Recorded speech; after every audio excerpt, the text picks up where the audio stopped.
In this part, we're going to be working with complex solutions. So let's start off with our first example. 4x squared plus 2x equals negative 5 plus x squared. Alright, so there's an even amount of terms on both sides, but typically we usually work with putting the terms on the left side and having the right side equal to 0. But if you pay very close attention, here I have 4x squared and here I have an x squared, both positive. If I were to cancel out one of them, I want to make sure I want to work with the positive x squared. So if I were to cancel out this, meaning subtract x squared, if I subtract 1x squared, I would still have a positive 3x squared. So I'm just going to have everything on the left side. Had I did cancel out with the 4x squared, meaning subtract 4x squared on the left, subtract 4x squared on the right, I would add negative 3x squared.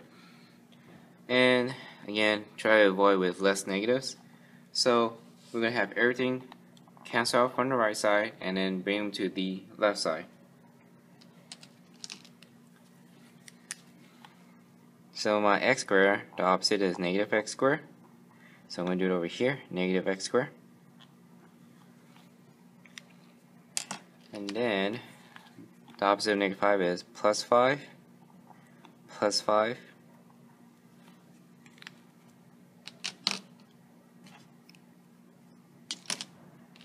So I'm going to combine my terms.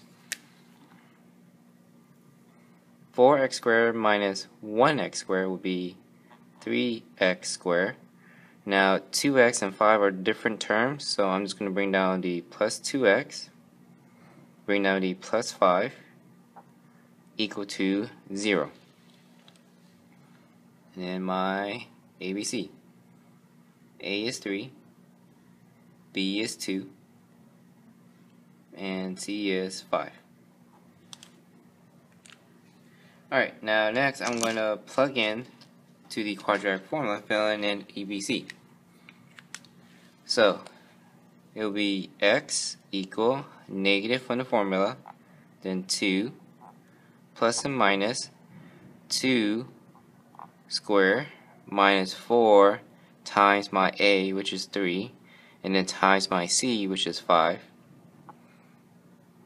while they are under the square root, over my 2a, which is 2 times 3. Alright, so from there, I'm going to simplify the negative 2 here, the 2 squared, and then 4 times 3 times 5, and then 2 times 3. So x equals negative 2 plus and minus 2 squared is 4, and then negative 4 times 3, that will be negative 12. Bring down to 5 over 2 times 3 is 6. And then I'm going to continue doing negative 12 times 5. So it's going to be x equal negative 2 plus and minus 4. Negative 12 times 5 will be negative 60 inside the square root over 6.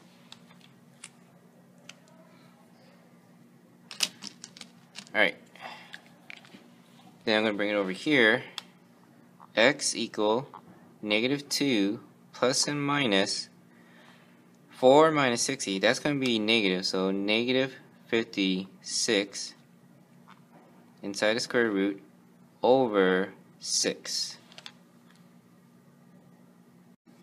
Now, since we have a negative number inside the square root, we're going to employ the method from 4.4 complex numbers, simplifying the square root. So what I'm going to do, I'm going to write it over here since I have little space. And it's always best to write it out so you can double check your work. So negative 56 inside the square root. So when it's negative, I'm going to take out the negative 1 times 56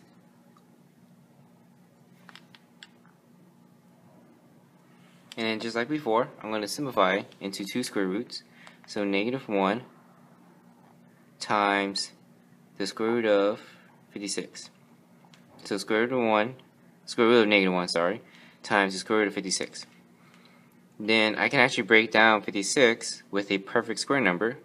So it would be negative 1 square root of negative 1 times 4, the square root of 4 times 14.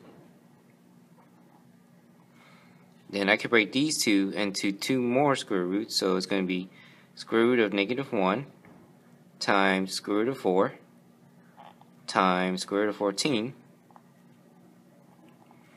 So when I simplify each individual part, the square root of negative 1 is just I, times the square root of 4 is 2.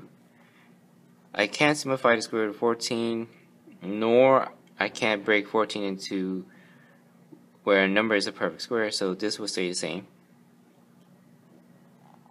So it's going to be I times 2 times square root of 14, which will be 2I square root of 14. So I'm going to bring that back, replace with square root of negative 56. So it's going to be x equal negative 2 plus and minus 2I square root of 14 over 6. Now, I can't stop here because always double check if you can simplify since this is a fraction. I can because here's the negative 2, here's the 2, and here's the 6. All three of them that I underline are divisible by 2. So when I divide them by 2, this is what it's going to look like. X equal negative 1 plus and minus. You could write 1I, but I'm just going to write I square root of 14 over 3. So I did negative 2 divided by 2, negative 1. I did 2 divided by 2, which is just that invisible 1. 6 divided by 2, which is that 3. So my two solutions are x equal negative 1 plus I square root of 14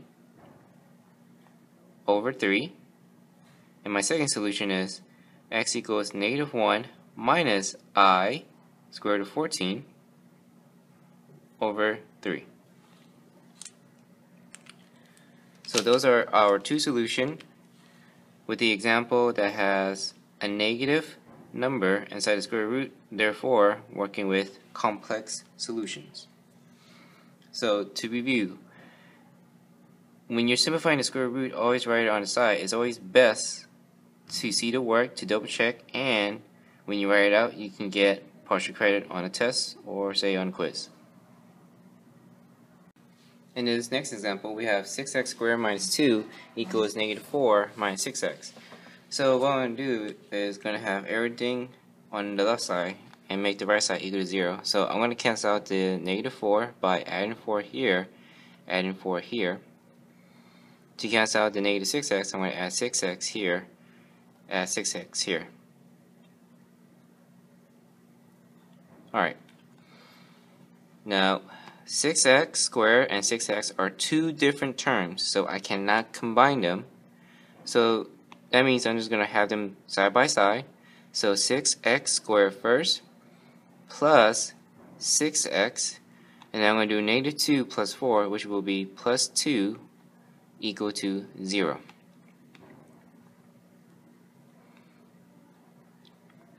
So my ABC is A equals 6, B equals 6, C equals to 2. Alright, now I'm going to plug in my values, my ABC value, into the quadratic formula. So it's going to look like this. X equal negative 6 with my B value, plus and minus my 6 squared,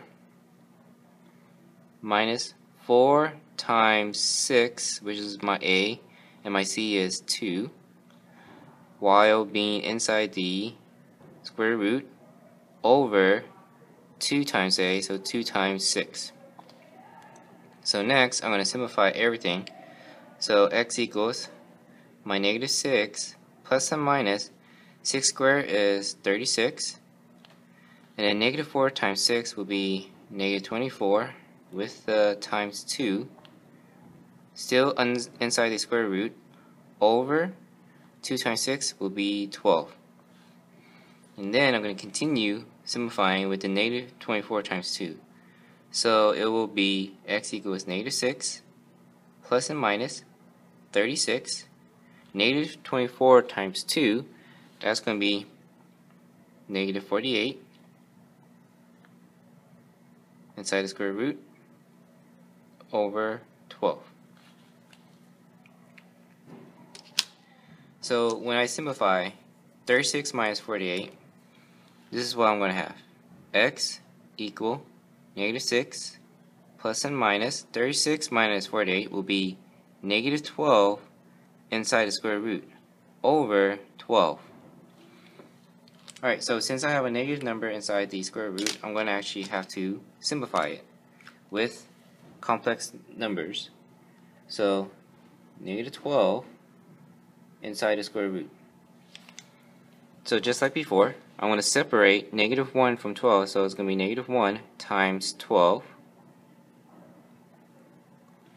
And then I'm going to split it into two square roots. So it will be square root of negative 1 times square root of 12. Now from the 12, I can actually break it down into two more numbers. So I bring down the negative 1, the square root of negative 1, times, for 12 it will be the perfect square number 4 and 3. From these two, 4 times 3, I'm going to break it down to two square roots.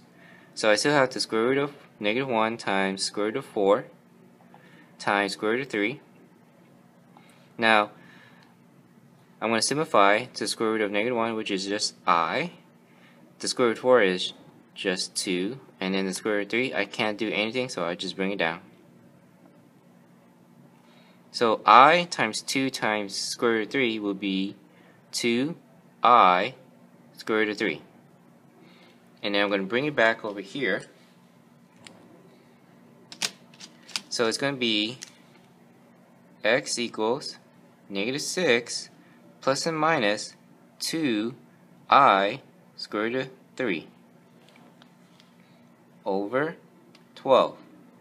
Now double check, since this is a fraction, can I simplify? In this case, my negative 6, my 2, and my 12, all three of them are divisible by 2. So when I divide them by 2,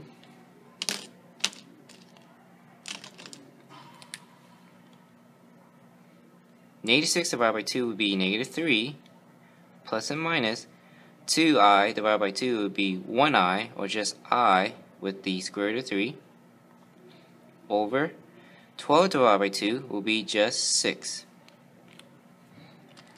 So once I finish simplifying, I'm going to write out my solution. So my first one will be x equal negative 3 plus I square root of 3 over 6. My second solution is x equals negative 3 minus I square root of 3 over 6. So those two are our solutions with imaginary numbers I, or also known as complex numbers, complex solutions.